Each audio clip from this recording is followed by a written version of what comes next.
Ассалаумағалейкум, құрметті көрермендер. Қайырлы күн. Бүгін алма ағашындағы сымыр зиянкес туралы ақпаратпен бөліскім келіп отыр.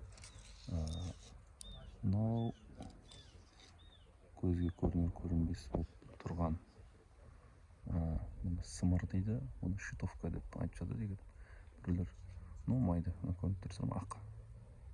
Оны бақып бассаңыз, мына ішінен не шығады. Енді бұл зиянкес.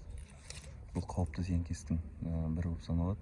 Жалпы жеміс ағаштарындағы бұлар бір жерге орнаған кезде бұлар көп болып тұрады. Мына жерде аздау, негізі бұл сабақтардың бүкіл сабақтарда тұратын кездер болады, былай толтырып. Бұлармен күресудің жолы химиялық жолмен және механикалық жолмен күресуге болады. Бұларды үй жағдайында, мысалға тіс щеткасымен тазалап тастауға болады.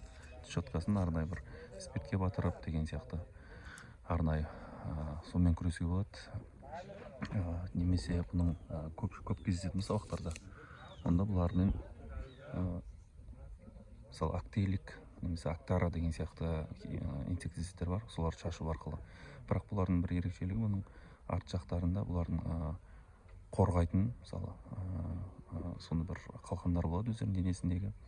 Сол үшін бұлармен күресуде химиялық жолда кішкене әсер аздау болуы мүмкін. Сол үшін бірнеше рет қолданған дұрыс химияны. Және бұлардың ерекшелігі, еркектері 3-4 күн өмір сүреді, әйелдері 6 айға дейін өмір сүре алады. Сол үшін бұлардың түрлері өте көп. Бұлардың бір түрлері бар, мысалы ұрықтанатын және мысалы өздігінен ұрықтанатын түрлері де бар.